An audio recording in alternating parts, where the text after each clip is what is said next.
first giving them autonomy where you can, giving them choices in the, whether it's a extracurricular activity that they want to start or stop, whether it's even having discussions with them and valuing their thoughts on the level of whether they want to take like an advanced placement course level or, really giving kids where you can some choice in the matter, I think is really important. Hello, my friends. Welcome back to the Healthy Parenting Handbook podcast. I'm your host, Katie Kimball from Kids Cook Real Food. And on this podcast, I bring together experts in a variety of fields like health, parenting, nutrition, and more to help you parents who truly want to raise healthy, independent adults, get the information you need. This episode is going to be a bit of a twist because as much as I always say, when your kids were born, you probably said, where's the handbook for this? What about after your kids turn 18? I have always talked about parenting as being an 18-year-long game, as if it ends at 18. Now, I knew when I used that phrase that parenting didn't actually end at 18, but I certainly thought that it would reduce significantly. Here's the deal. The game of parenting has changed so much that parents are still really needed, for some kids in some ways, from age 19 and beyond. And in fact, my guest today, Kim Muench, is a parenting coach specifically for those age groups above age 18.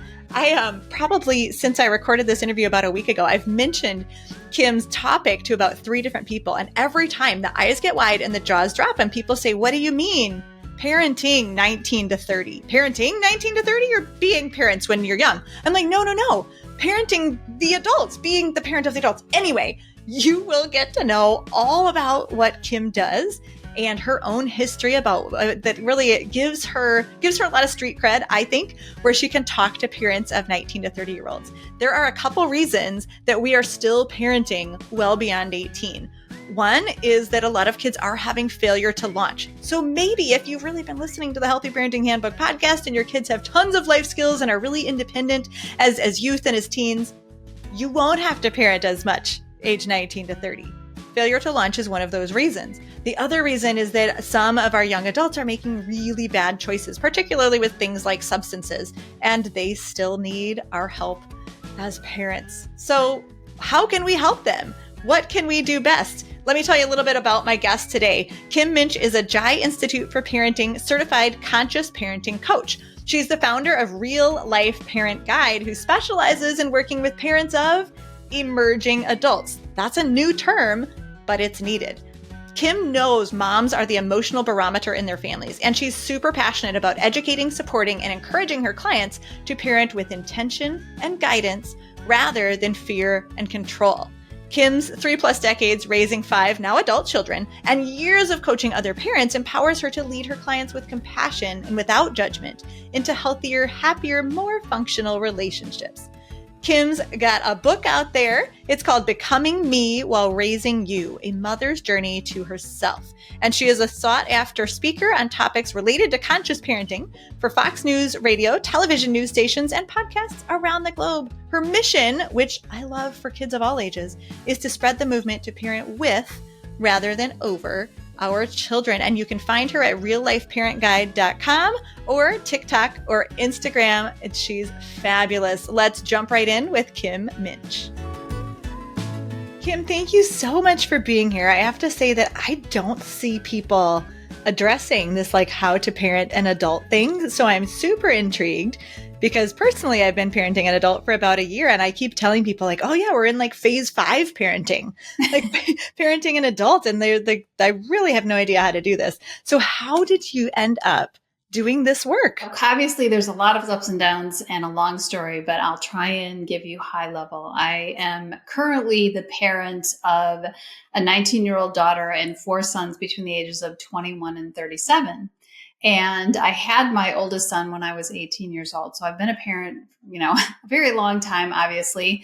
And when my son was 20, he went through a very difficult time. He was addicted to alcohol, and that was a result of trying to medicate some mental health issues, depression and OCD. I did not realize that he had started drinking at 15, and it had gotten, so anyway, bottom line, it was kind of a tumultuous couple of years till he really gained some sobriety. And that prompted me to go back to school because I really felt like I went through the experience of walking through addiction with my son in order to help others in some way. I thought at the time it was going to be about helping teenagers. And as I finished my degree and worked on my internship hours with teenagers, I decided, I really don't know that I want to work with teenagers who don't think that they have a problem. However, I'm really drawn to their parents.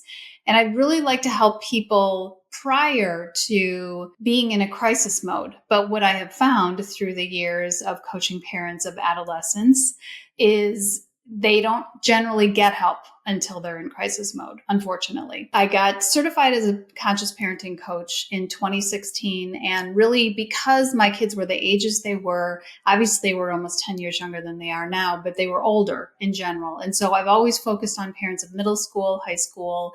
And really, in the last couple of years, as a result of getting on TikTok and Instagram, what continues to come back at me are parents of 18 to say 30-year-olds who are struggling with mental health, substance use, and failing to launch. And I look at myself now as it would be natural for me. Like I could have used myself as a coach back in 2008 when I was going through this with my son, but it was never like up until just a couple of years ago when so many people with this issue came to me and continue to come to me, didn't think about niching myself into parents of 18 and older who are struggling with these issues. That didn't occur to me, but I guess it's a natural fit at this point.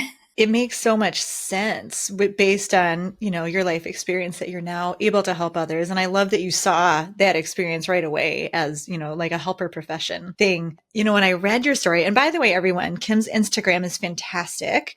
You should definitely follow her there. You're just brim over with like quick, helpful tips. But when I hear your story, which I'm sure you're, sharing with permission, and I'm so happy for you that your son is in a good place now.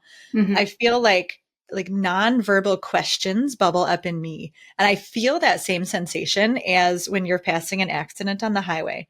Like, why do we all look at that? I think we look at it because we're like, I hope that person did something dumb so that it doesn't. And I want to see that to assure myself that it won't happen to me. At least that's why I look, I think, if I could put it into words. So I don't even know kind of what words to ask, but what have you learned from walking that path with your son that really guides how you help parents today? Well, and I think another natural question that comes up is if you're passing an accident is where were the parents? Like what was going on with the parents that, and certainly I have felt that. And I absolutely self-reflected on that with my own situation, personally. And really go back to your question. Sorry. I totally I got off base because I was thinking so much about what people think. When they see something like this, they think, where were the parents? What kind of parenting was going on? So I do think that that's part of it. But back to your original question, what have I learned? Was that the question? What have I learned? Right. Yeah, that really kind of guides. I mean, you mentioned trying not to parent from a place of crisis, but they tend to already be there when they need help. So how do you ground parents based on your experience? Yeah, I think that's a very good question. When parents come to me and they're in the particular situation that they're in crisis mode, their kid is mental health and or substance use or whatever, I think it's very important and very helpful. And I wish I would have had a very grounded, calm, neutral, not emotionally attached third party to help two parents, if there are two parents involved, get to a place where they can be aligned on the plan and the messaging. Because I find a lot, and in my own case as well, my son I had him before I got married. So he has a different father. And it was a situation where I was kind of between my husband and what he was saying, who was the stepdad, and biological dad and what he was saying, and trying to navigate that. That was part of the problem. That isn't every family's situation, but it was in particular my situation. And one of the things that I think I learned from that is how important it is for parents to have support while they're walking through it. And the last thing they want to invest in, quite frankly, is themselves. They think we have to find the right treatment. We have to and that's all important. That's not to say it isn't, but parents really don't understand the importance of getting the right support and good support for themselves as they're walking through not only adolescence, but especially if they are walking through something difficult. They have more control than they think but it is about them and how they're showing up in these situations, as opposed to trying to get their kid to behave the right way, to go to therapy, to do the thing, right? It really is about who you are being as a parent in a very difficult situation, what is needed, and looking at getting a plan and communicating that plan consistently and calmly and with confidence. That all makes sense. It's pretty much what we do with toddlers. We just don't always apply it to our young adults. But you do say that you're working to spread the movement to parent with rather than over our children, which now that is very different than how we would tackle toddlers. Tell us about that. Can you kind of unpack with rather than over? Yes. And I think this idea of parenting with starts fairly young. I mean, not necessarily toddlers, right? Parents need to be in charge.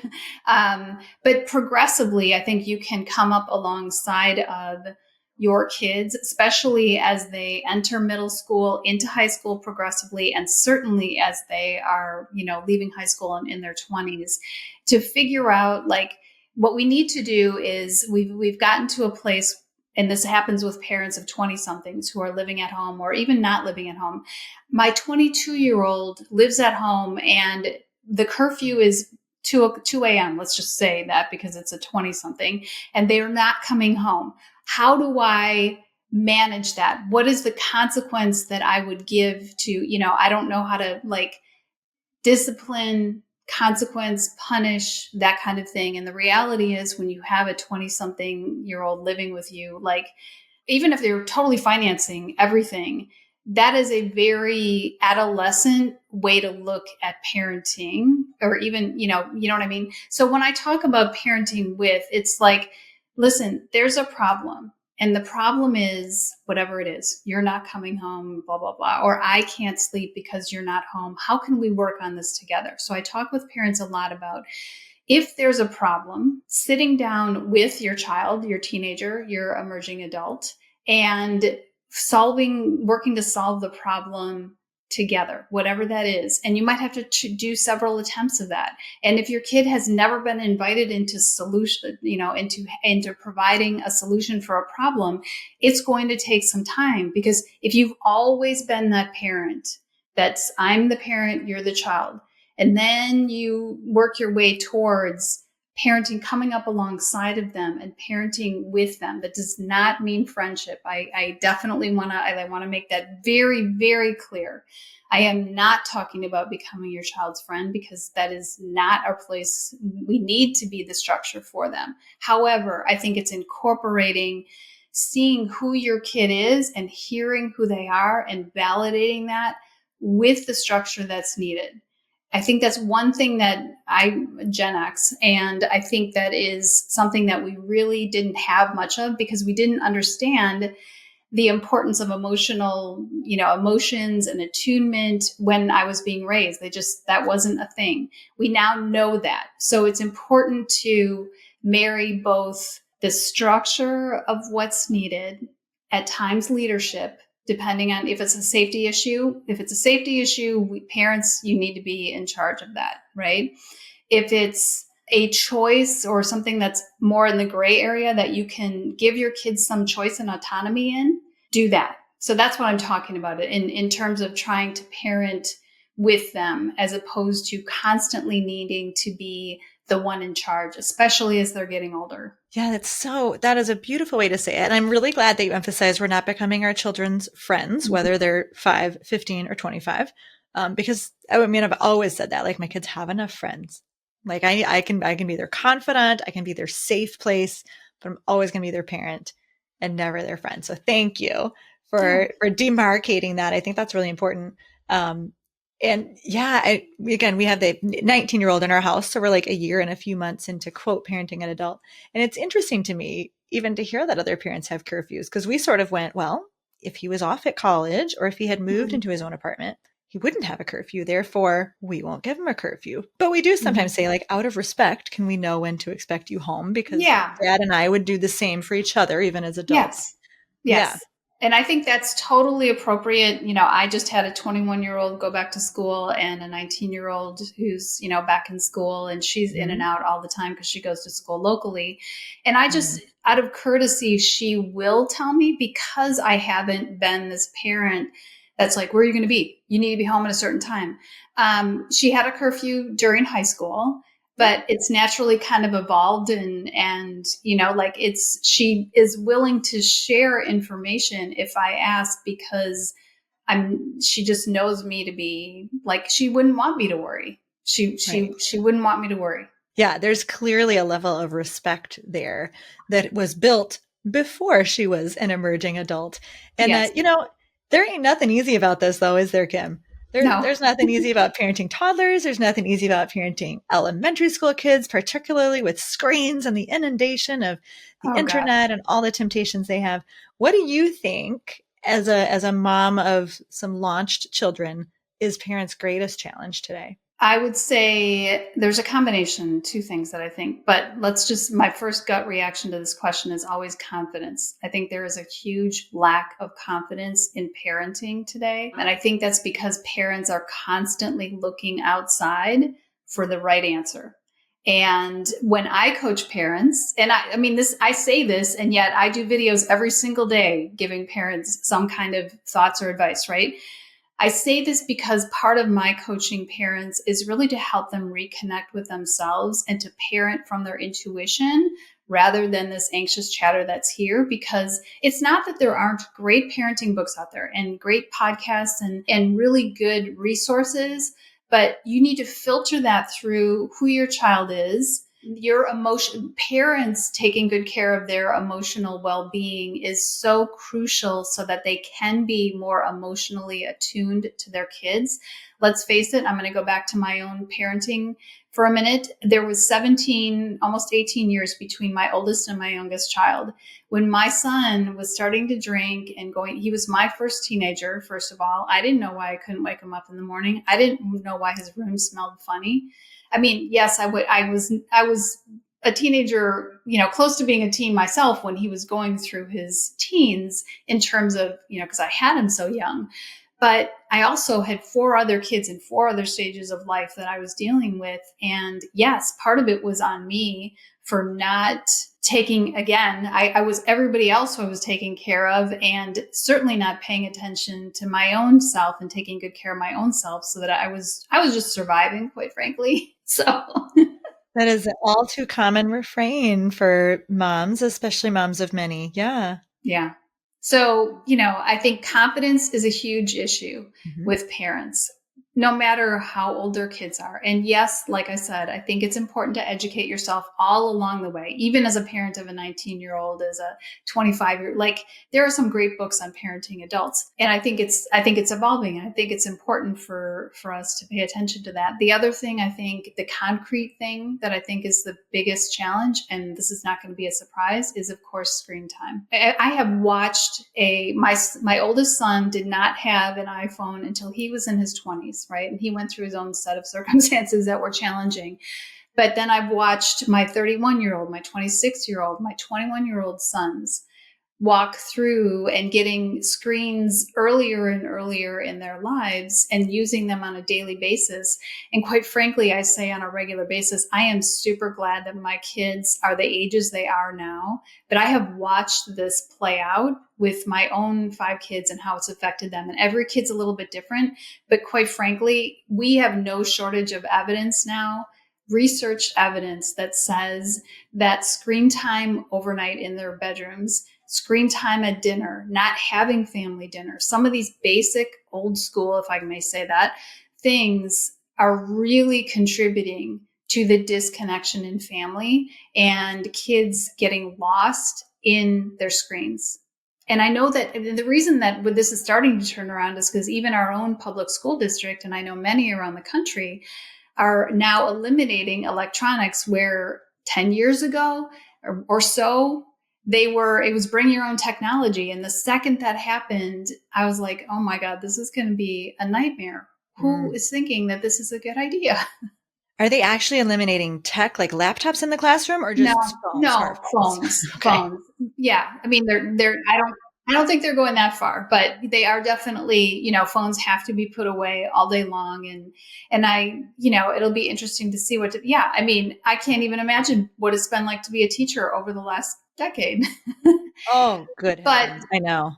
it is what it is. Hopefully, again, if there's two things that I could say about screen time for parents of younger kids, no matter how young, is never a phone in the bedroom at night, period, end of story.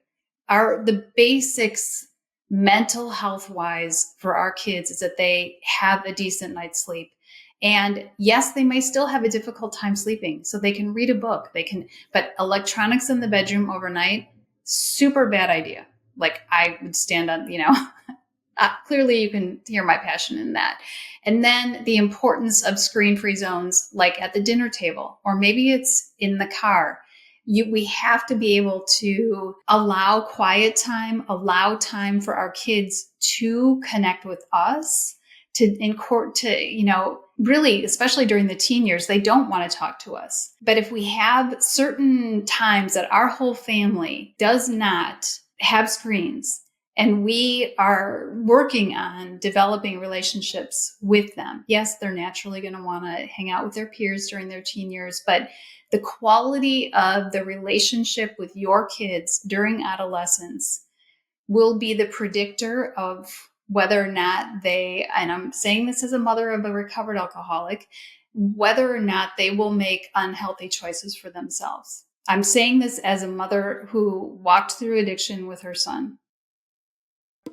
Snacks, snacks, snacky snacks. How many kids sing that song all day long, or whatever version your kids sing? Mom, can I have a snack? I have to give a huge shout out to today's podcast sponsor, Paleo Valley, because we rely on them for a lot of our quick, easy to grab away from home snacks.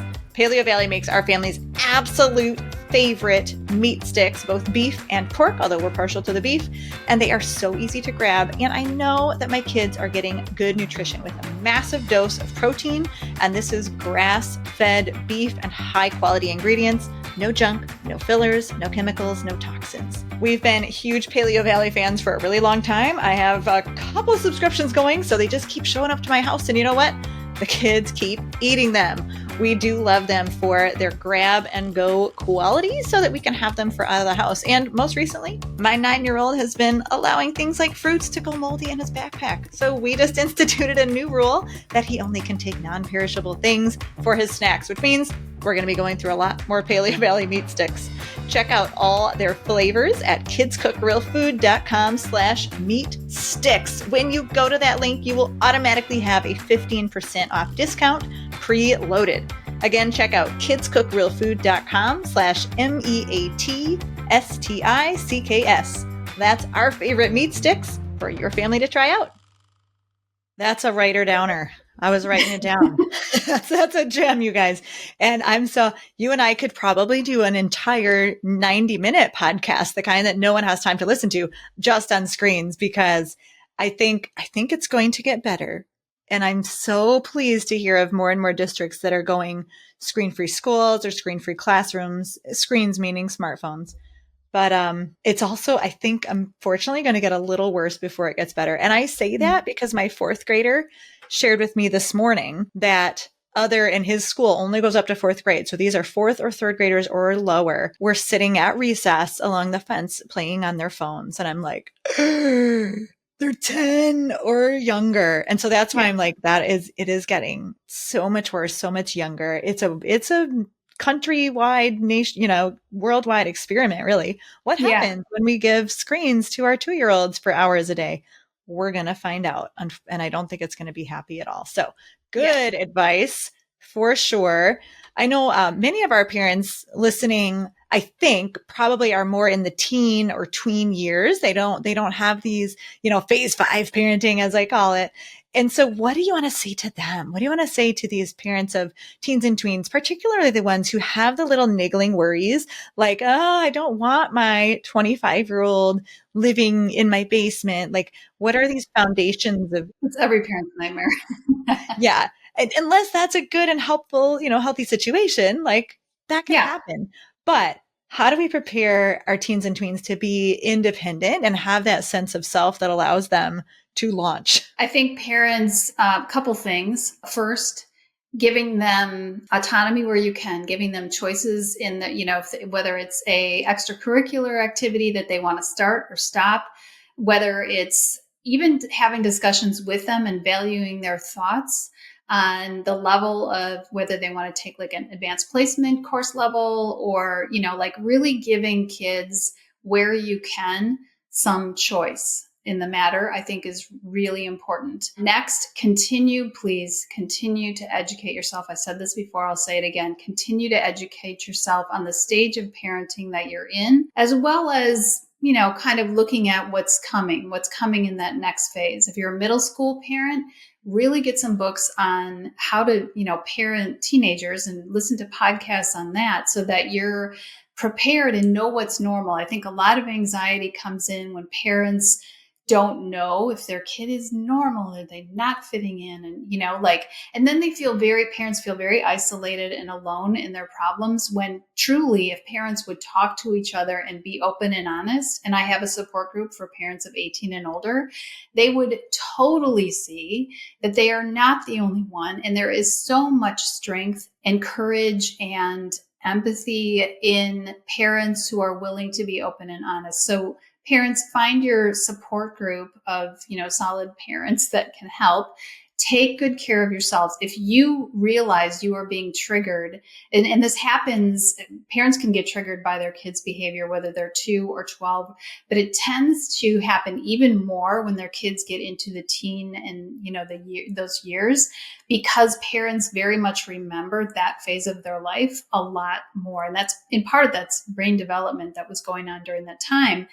But seriously, they get more triggered and they get more worried because yes, the world is getting bigger for their kids, but they're also like, let's say I know I was getting triggered when my daughter was dating at 17 and fairly seriously. And I had my son at 18 and I was like panicked that this was going to be a cycle, that it was going to happen again, so parents, be very aware of what's triggering you, why it's triggering you, and work on that. That's your work to do. Do not project it onto your kids. That's a really good example. And I've never thought about that we do get triggered more violently, let's say, by our teens because we remember. We're like, I was just a teenager like yesterday.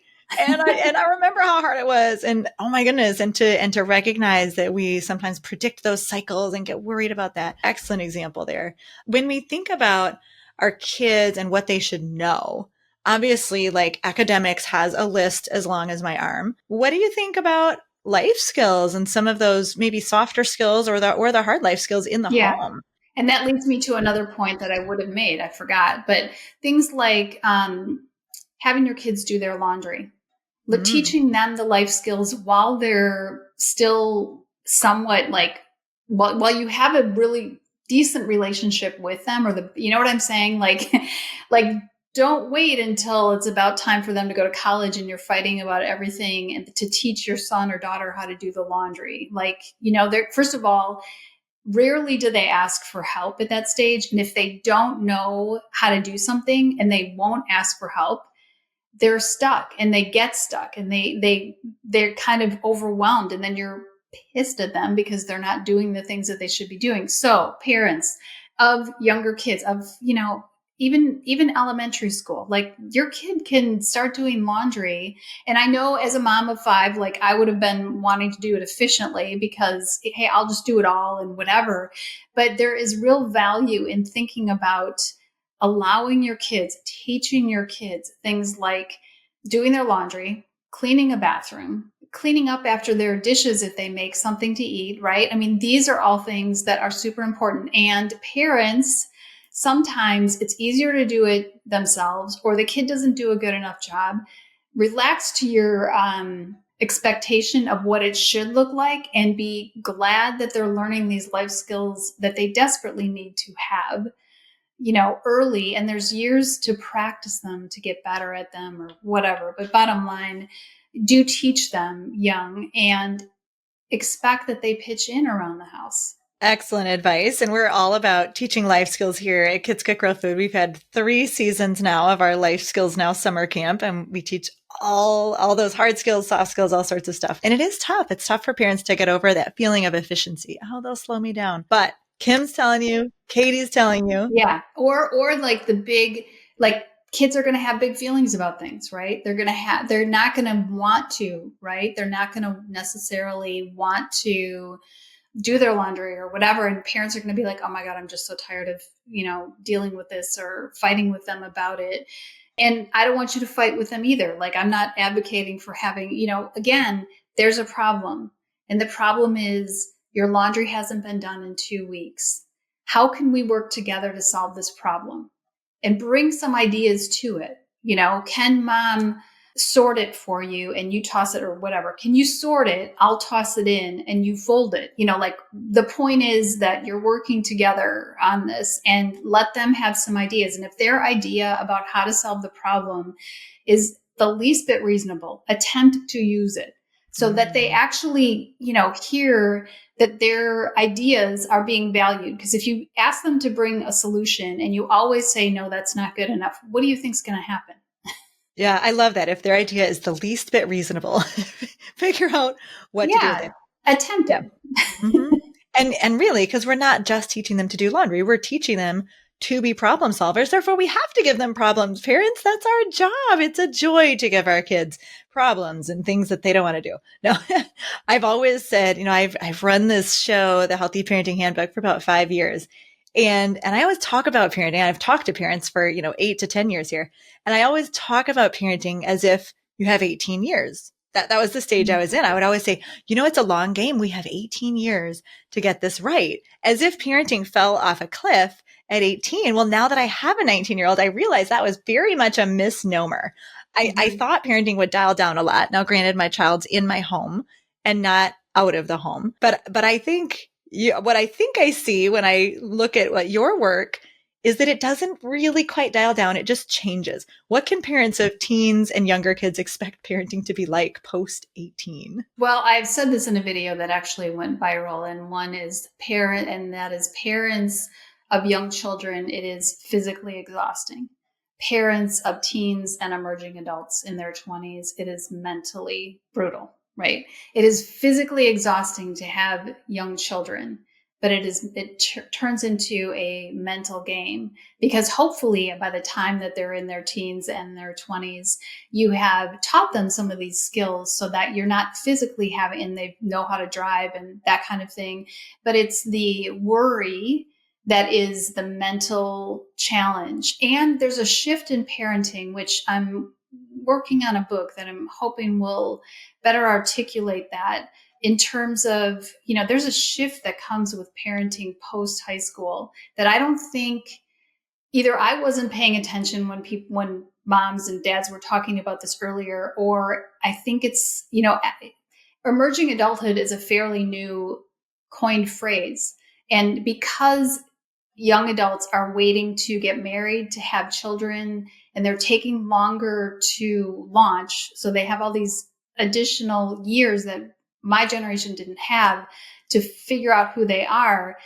This puts parents in a difficult spot, because often they're more financially dependent on the parent longer than the parent anticipated. And it causes a great deal of tension. So I think, this is something that we didn't see previously. Yeah, that's so dead on, because emerging adulthood, that's not a phrase, that's not a concept, that wasn't a reality a few decades back. So it makes sense that it would change parenting. And when we say, boy, there's no handbook for this, like there really, really isn't a Yeah. handbook for parenting emerging adults. Yes. Someone told me you really need to write a book called What to Expect After 18 Years of After your kid turns 18, as opposed to What to Expect When You're Expecting kind of thing. Yeah. So it's mentally exhausting. Give us just a few more nuggets. If you were to write that book, What to Expect After Your Kid Turns 18, what would be some of the snippets? You have to figure out a way to connect with them where they're at, in terms of, again, it's the idea of you've got to kind of shift out of this, I'm the parent, you're the child kind of, and come more alongside of them, solving the problems together. How can mom best support you in this rather than fixing it for them? How can mom best support you in this? And really because you do want to give them the responsibility, as they should have, to figure out how to fix the issue. If they've made an unhealthy choice, or if they, whatever it is that they're going through, it's like, let them know that you are there to support them, but you're not going to do the work of trying to figure out how to fix it or rescue them from it. They really, if they need help, that's okay. And you have the ability to say yes or no to whatever the help is that they're looking for, but you want them to figure out what it is that they need. So I'm there to support you. Let me know how I can support you. And I always talk about that shift as a gradual release of responsibility, really from birth to, for sure, I guess, whenever we're finished. I don't know if it's 18 anymore, right? Like we don't want to drop off a cliff and solve all their problems for them up until the end of high school. But I definitely use very similar language with my middle schoolers, with my high schoolers, is I'm not going to solve your problem for you, but I can help you talk it out, right? So I think we give more support to our tweens and then a little less to our teens. And then, right. It's a progressive release. Yeah. You're right.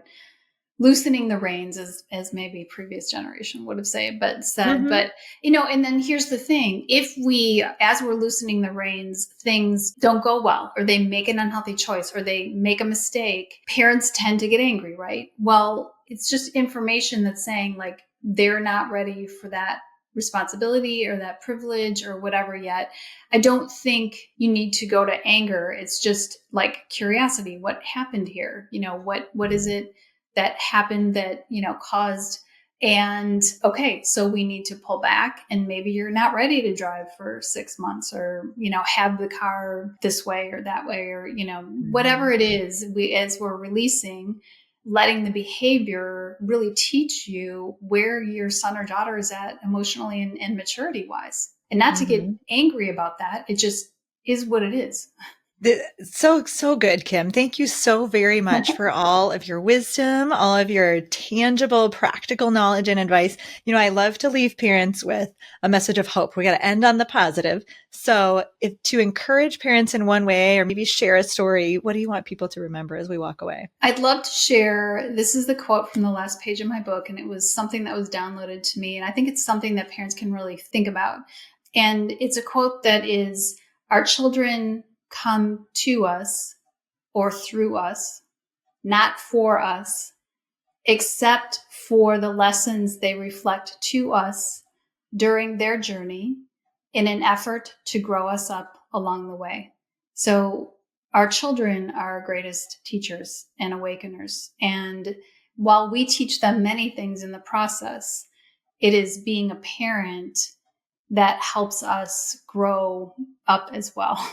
That is definitely a message of hope. And sometimes we are growing up alongside our children. You definitely were, but even those of us who, have kids a little bit later than you, they make you grow up real fast.